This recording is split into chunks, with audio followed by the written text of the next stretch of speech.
did English ફ્લુઅન્સીના very simple helping verb છે, but communication સ્કિલમાં મેજિક ક્રિએટ કરી છે. ફ્રેન્ડ્સ, તમે જાણો છો કે કોની સાથે ધીસ હેલ્પિંગ વર્બ યુઝ કરવાના છે. સાચી વાત ને ફ્રેન્ડ્સ? પણ તમારું mouth, your mouth doesn't train to speak this words smoothly.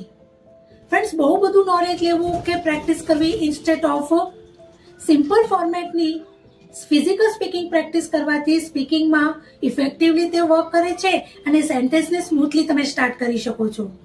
Do, does અને ડીડમાં ડુ અને ડઝ એ પ્રેઝન્ટ ટાઈમના હેલ્પિંગ વર્બ છે, જેમાં ડુ એ plural subject I, we, you, they સાથે યુઝ કરવામાં આવે છે અને ડઝ એ singular name he, she, it સાથે યુઝ કરવામાં આવે છે. I do, we do, you do, they do, Ram and Sita do, Shyam and Mohan do, the teachers do, the children do, the parents do, the boys do, the girls do, the people do, and my friends do. હવે does, he does, she does, it does, Radha does, Mohan does, Sam does, Jack does, Parth does, Sakshi does, my father does, my mother does, uncle does, my friend does, teachers does, doctor does, the worker does, the boy does, the girl does. હવે આવશે did. Friends, did એ past ટાઈમનો helping verb છે. I did, we did, you did, they did, he did, she did and it did. did A all subject સાથે use કરવામાં આવે છે.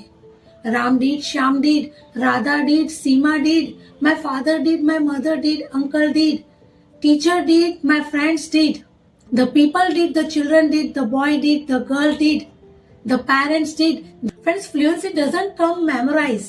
Fluency યાદ કરવાથી નથી આવતી, but yeah, first સબ્જેક્ટ અને હેલ્પિંગ વર્બની ફિઝિકલ સ્પીકિંગ પ્રેક્ટિસ કરવાથી સ્ટાર્ટ થશે.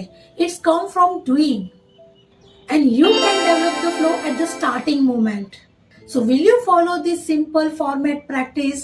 Then you can see the changes yourself at the weekend.